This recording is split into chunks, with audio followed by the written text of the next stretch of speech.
Thank you for standing by and welcome to today's Syntara investor webinar discussing the announcement earlier around its skin scarring program. All participants are in a listen-only mode. There will be a presentation provided by the team followed by a Q&A on questions that have been submitted live during the session. If you do have a question you'd like to submit, please do so using the Q&A function within the Zoom app. From Syntara today, we have the CEO, Gary Phillips. But in addition, we're very pleased to welcome the world-renowned Professor Fiona Wood, known for being both a highly talented plastic and reconstructive surgeon and an expert in skin injuries and burns. As many will know, this saw her named as Australian of the Year in 2005 for the outstanding impact she made treating many victims from the Bali bombings. In terms of the format today, we'll first hear from Gary for approximately 10 minutes before we hear from Professor Wood and then take some questions. Gary, I'll hand it over to you first. Thanks very much, Matt, and thank you all for your time this morning and joining us. This morning is due to be a quick update on a media release we put out earlier. It really talks about the reinvigoration of our skin scarring program and the launch of a new drug into a clinical study that builds on all the work that Syntara have done with the Fiona Wood Foundation and the University of Western Australia over many years, and it's come to fruition today. So just to go to the crux of this and the issue that's still faced globally with scarring of the skin, and I guess this is really come into focus. We now see more than 100 million patients developing scars in the world alone. I don't know who came up with that estimate, but it's a very large number, but one that's quite believable as the rate of elective operations and surgery continues to increase. And there's a particular branch of this scarring, hypertrophic scars and keloids, which we'll talk a little bit about today. And these are disorders which really are driven by fibrosis, and they arise after any deep cutaneous injury caused by trauma, burns, surgery. But the mechanisms underlying this haven't really been well established, and I think the work that's been done by Fiona Wood and her team at UWA has really helped us understand a lot more about scar structure, the mechanisms that are going on within a scar, and importantly, how we might change the biology with some unique pharmacology approaches to this. These hypertrophic scars and keloids are cosmetically and functionally problematic. Not only are they obviously disfiguring, they can cause lack of function, but also have quite profound impacts on quality of life in patients as well, the patients that are carrying these scars. And current standard of care, we'll talk to Fiona Wood about this in a little bit later, but there are several different ways of approaching these scars.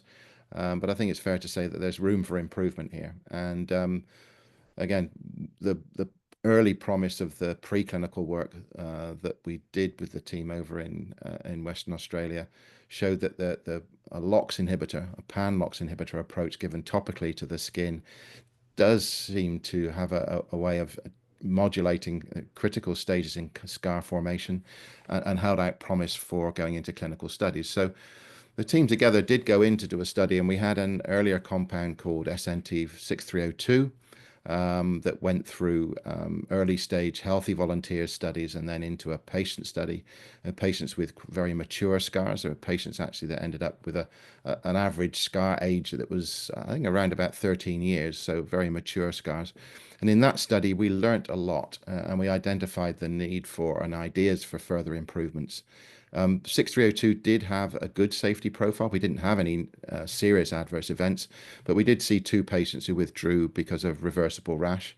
And we had settled on a dosage which was 3 times a week rather than daily in order to help manage that. So there was clearly an opportunity there to improve the tolerability of the program that we had. Having said that, we got a very good inhibition of LOX activity in the skin with that drug. We had 66% of reduction of activity of the enzyme that we were targeting compared to baseline and placebo. And that was taken 2 days after the final dose. So we were pretty happy with that, but clearly the opportunity to maximize LOX inhibition by increasing the dosage from 3 times weekly to daily also holds out the potential for further improvements in efficacy as well. That study has recently been analysed with a subset as well, with a further group looking at non-invasive imaging. And I think overall we were really pleased to see the reduction in collagen in those scars, and also an improvement in scar vascularization, which really I think points to this treatment could be quite transformative for patients with scars, and certainly worthy of further development. I think the other thing we learned from that early development was that there was room. We learned a lot about what kind of study we ought to do, and the age of the study, age of scar in that first study, was perhaps making it difficult for ourselves. It might take longer for those patients to show remodeling. So whilst we saw changes in structure of the scar, we didn't see any changes in the physical appearance of the scar, as assessed by the patients and clinicians at the end of a 3-month treatment. So this time round, we're looking at a trial in patients with younger scars, and looking at alternative endpoints as well, from what we learned before. So the new drug is 9465, SNT 9465. We've classified it as a next generation of inhibitor. It's got a new intellectual property behind it. So we've refreshed the IP behind this program as well, which is always helpful. And 6302 clearly gave us proof of concept. But again, those issues with tolerability and trial design meant we felt we can improve on that. So the next generation came from a rapid advancement of the backup compound. Now this is obviously facilitated by the fact that we do have an in-house drug discovery capability in Sydney at Syntara, and it's that team that, once we saw the limitations of 6302, immediately flicked and worked on 9465 and brought forward what we think is a compound which we've already demonstrated in preclinical studies to be optimized versus 6302. So we're quite optimistic that we've got a drug now which can be used in daily use, with the potential for both improved tolerability and efficacy. And the study that we aim to start in this next quarter coming is a phase 1a/b study design. So we'll start off with a single ascending dose in healthy volunteers, where we'll look at 3 different doses of 9465. And in that part of the study, we're really looking at safety, but we're also looking at what level of dosage we need to give to show effective inhibition of the lysyl oxidase enzymes in the skin, and monitoring to see whether we're getting any systemic circulation of it. So really checking out the safety of the drug as a whole. We then move into what we call the multiple ascending dose stage of this study, which again is still healthy volunteers. But here we're using 1 or maybe 2 doses that we select from the single ascending dose phase in those healthy volunteers, again, to check whether we've got tolerability and efficacy in terms of its inhibition of the enzyme, the target inhibition, over a longer period. So in this stage, rather than single doses, we're giving these patients the topical treatment for 28 days.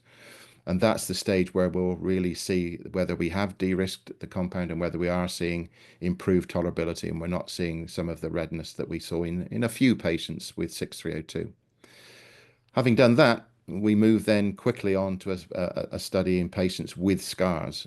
So these will be healthy subjects, but they will have hypertrophic scars. We're looking for patients with scars of less than 24 months in age, so quite a bit younger than the scars we had in the 6302 Solaria 2 study. And we're treating them for 3 months in an open label study with a dose that we've selected from the previous stage of this study. And endpoints looking at physical and visual skin and scar assessments. Again, trying to improve on what we had in Solaria 2, learning from the lessons we had there to try and see that we can get to at least a proof of concept with these few patients to show that we are modifying these scars and we are making a change within 3 months of treatment, which we think is both practical for this drug, but also would be a real benefit to patients. That sort of treatment length would be ideal, with a treatment that they can apply topically over a relatively short period of time to change the course of their scarring. The study is due to start in Q2, and we expect results in the first half of next year. So as I said before, this really came on the back of a very long-term collaboration we've had with Professor Wood, her team and her foundation, and the team at UWA. It's a multi-year preclinical program which resulted in a publication in Nature Communications. It's a collaboration that's completed already 2 clinical studies in Solaria 1 and Solaria 2 with the previous compound. And now that group is looking at exploring this further using 6302, which is still perfectly valid to try out in clinical studies. It's not the drug that we would take forward commercially, but it is still very useful in terms of trying to understand in other groups of scars other than the hypertrophic scars we're using with 9465. So with that, perhaps I'd open up the discussion now to involve Professor Wood and Fiona, but maybe just ask for your maybe your observations on the recent findings in Solaria 2, the advanced imaging thing, and the overall thoughts on where we stand with pan-LOX inhibition and scarring. Thank you very much, Gary. I think it's really interesting because, like you said, Solaria 2, we went for mature scars, understanding that the scar and the extracellular matrix, the framework of the scar turns over, and work that we'd done prior to that demonstrated that, yes, it isn't immutable. It is clearly, when you have a scar as a child, it changes and grows. And so targeting that turnover with a 3-month application, 6 weeks to 12 weeks, and following it out, it really gave us insight into what was possible. And the Solaria 2 wasn't really aiming at what a difference. We were looking at safety, of course, but we saw a difference. We saw what really is very obvious in this imaging. This is OCT, optical coherence tomography, which looks inside the skin without histology, without actually taking parts of the skin. So we can see this from this image. There's quite a difference in the blood vessel pattern. And we've worked a lot with the bioengineers in this technology. And so we understand what the normal pattern of vasculature is in the skin. And as we've been pursuing this plan to unscar the scar for many years, we can see that this LOX inhibition has driven the vascularization pattern into a more normal skin pattern. So that was really, really good to see. And one of the things anecdotally is, some of the patients that we treated with very old scars have continued to improve, which I think is really interesting. We changed the extracellular matrix framework, and secondarily, the goal was to change the phenotype of the cell within that framework into a regenerative phenotype as opposed to a fibrotic scar phenotype. And certainly, it would appear that maybe we have done that in some people, and trying to understand that is why we're pushing forward with this, because it certainly has given us more concrete results than any other methodology. I mean, you do use laser silicon pressure, a whole raft of things, as Gary said, but this is something that really goes to the heart of the underlying problem. The change in the framework, the extracellular matrix, changes the cell functionality that drives scarring. So all this work over all these years has really gotten down into the core problem and actually treating the core problem. So when we look and change the lens onto keloid scars, that's the hardest problem we have. Keloid scarring is much more florid, is different genetically, excuse me, and epigenetically to hypertrophic scarring, and is very resistant to treatment. And so we're really looking forward to seeing how this kind of technology and pharmacology will it actually do the same in that keloid space, changing that framework such that as the framework turns over, which is continuous, we're changing that framework by the LOX inhibition. Can we change the cell functionality? So I think it's really exciting. I think it's over my years, it's the one thing that is actually focused on, as I say, solving the core problem. Yeah. Thanks, Fiona. And what if you look at a hypertrophic scar and a keloid scar, how would you tell what the difference was if somebody was just looking at that? How would they know they've got a keloid scar versus a hypertrophic one? I think sometimes that's very difficult, and that's sometimes leads to the sort of the mismatch in the literature. A hypertrophic scar will get better with time.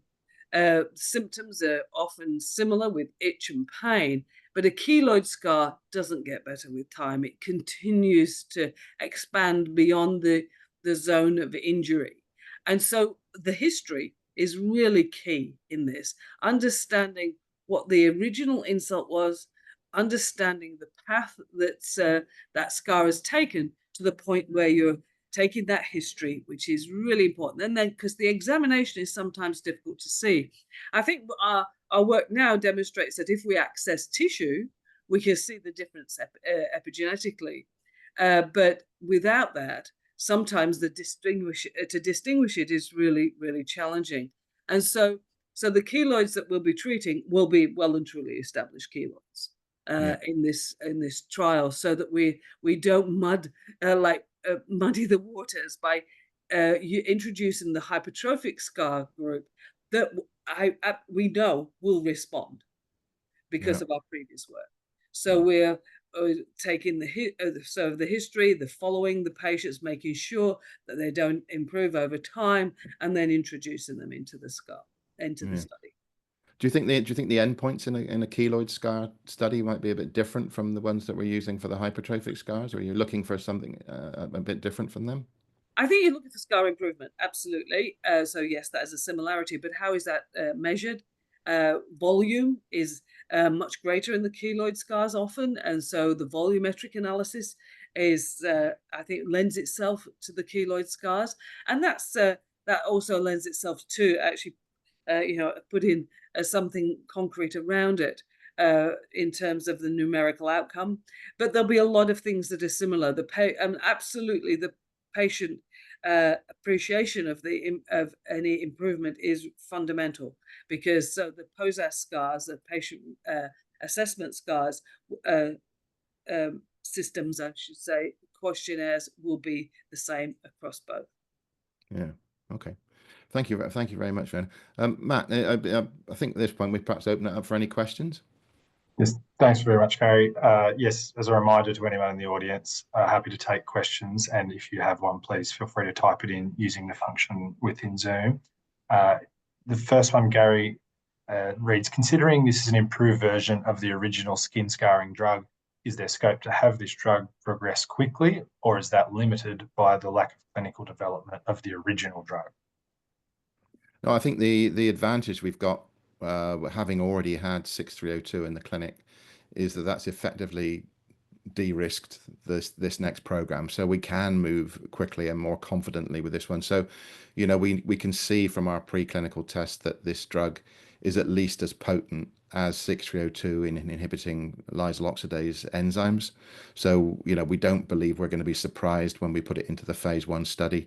And on top of that, from all the work we've done with the tissue exposure tests preclinically, we believe that we've resolved the tolerability, some of the redness we've got. I mean, it's quite interesting talking to surgeons and dermatologists about treatments that they put on skin, and we had a few patients that got redness around the area when we applied 6302, and a lot of them said to us, look, we get redness and itching with a lot of treatments we put on the skin, don't worry too much about it. But I think we looked at this and felt we could make an improvement, and we think that from a regulatory perspective it puts an easier path forward for this drug, and also with eventual partnering of the drug with a pharma company to take this globally, also it removes a potential flag in development. So in short, I think we are able to move much more quickly because of the evidence we've already got with 6302, and this first healthy volunteer studies, I think, will validate what we've got, and then we can move quickly from that point.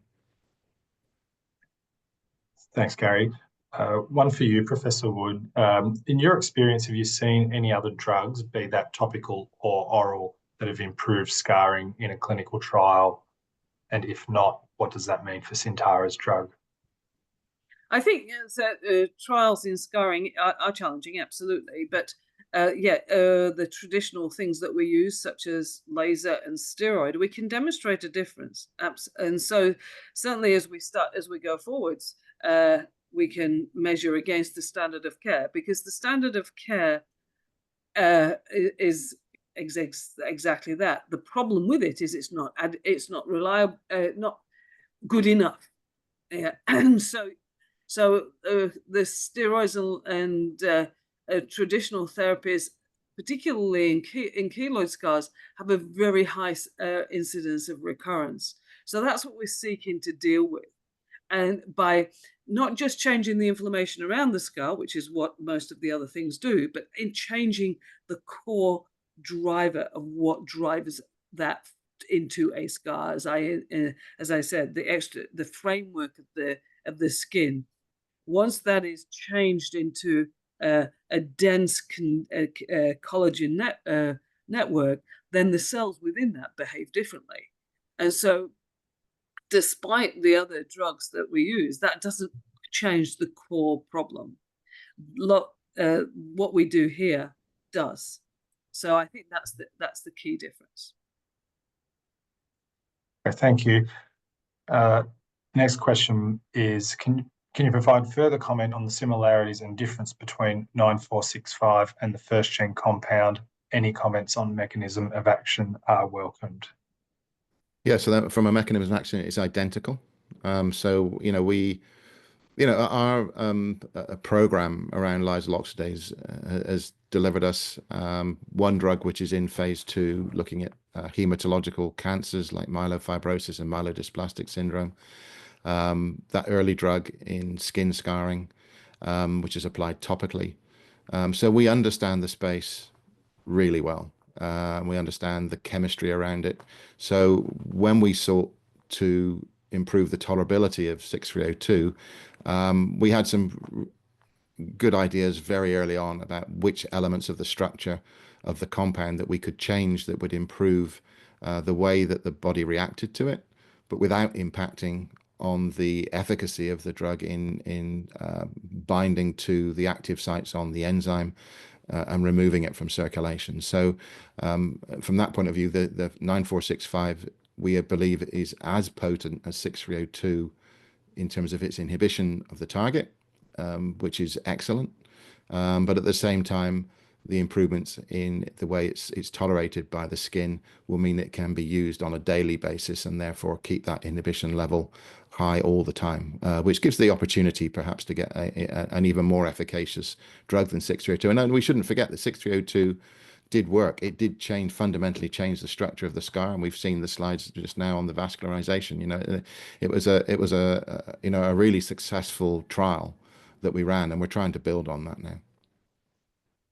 Thanks, Gary. And would you eventually look to go head-to-head versus topical corticosteroids or silicone gels? I think one of the things we've learned in our discussions with not only Fiona, but with plastic surgeons globally, is that the standard of care in different parts of the world is quite different.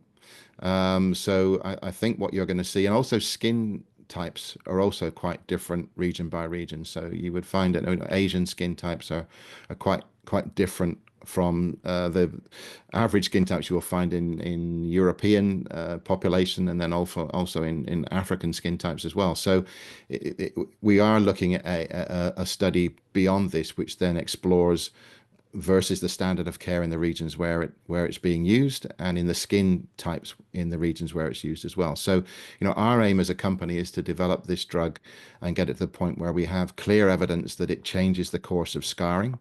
And then we will probably look for a global partner that is able to exploit this and look at it in multiple jurisdictions, using, as Fiona said, skin scarring trials can be challenging, but to take on that, because the commercial opportunity at this and the benefit for patients is enormous. Thank you. Is there scope for the skin scarring division and SNT 9465 to be spun off into another company or a JV? I think I've said before, I think that the skin scarring in its own is a huge opportunity. And the way that the company is structured to take these things forward, we'll make a call on that when we get to the time when we've got a drug that we know's work. But certainly there is an opportunity here. I think a lot of the investors in Syntara are, focused on the work that we're doing in oncology and myelofibrosis and myelodysplastic syndrome. And there may well be an advantage in having a different set of investors which would be particularly attuned and want to see the skin scarring program go forward. So we could always do that at a later point. But I think the important thing is, from the existing funds we have, we can take 9465 and get it to the point where maybe that opportunity exists. Thank you. And as a new compound, what is the IP/patent life on it from here? Yeah, the patent is fresh. So we have a very clear policy on patents within the company. We only go and file our patents once we're ready to go into phase 1. So this was a very recent filing on behalf. So the patent will go well into the 2040s. So. Thank you. And just a couple more quick ones before we wrap up. Recruitment challenges were mentioned for 6302. Might this new trial face similar recruitment challenges? No, I think this will be similar to, I think, Solaria 1 in the healthy volunteers. We're using contract research organizations. One of the same one that actually we worked with Professor Wood in Solaria 1, based in Perth, but also another one based in another territory as well, to make sure that we don't experience those things. And we've done feasibility as well. We're looking for 10 patients with hypertrophic scars at the hand of the healthy volunteer one, and we're pretty confident we can recruit that in a fairly short period of time. And last question is, you mentioned partnering with large pharma, Gary. At what clinical stage would you consider doing that? I think probably let's see what the results of this one look like, to see how convincing they are. But I think beyond this one, you would want to do a larger phase 2 study once you've got this initial study showing safety and some signs of efficacy under your belt, which would effectively de-risk the compound, and then there would be a really good investment case for going into a much larger phase 2 study against a standard of care to demonstrate what you can do in those studies. Thanks, Gary. I'll just throw back to you. I know you've got a couple of slides just to finish off on. Okay. Sorry, just my screen a minute.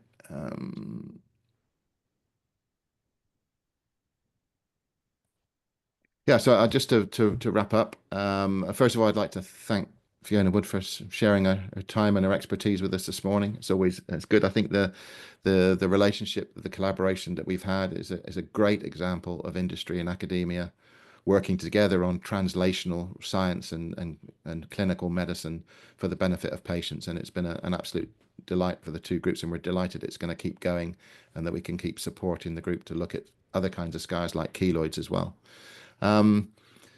Just to finish off, I mean, just a reminder that the company is well funded to take these studies through. The cash we have on balance as a pro forma at the end of December was over $20 million. That takes us through to the middle of 26 in terms of the burn rate that we expect, and funding this study as well as the studies in myelodysplastic syndrome and myelofibrosis. That list of studies is just here, and it's quite a lengthy list now. Again, a biotechnology company in Australia with a market cap of around about 120 million, with this number of assets in phase 1, phase 2 studies due to deliver data within the next 18-month period. We think that the opportunities are stacking up. And I think Syntara shareholders can look forward to a really good news flow going forward, not only from myelofibrosis and MDS, but now we're hearing about the hypertrophic scarring, the keloid scarring that will be done under the aegis of Professor Wood and her team over in Perth. And then also the IRBD and Parkinson's disease study, which is recruiting, and we expect data by the end of this year. Thank you very much, Matt. And thank you for everybody joining today. Thanks, Gary, and thanks again, Professor Wood, and to everyone for joining. If you have any other questions, please feel free to send them in on the details on the company's announcements. Thanks again. Super. Thank you very much. Thank you.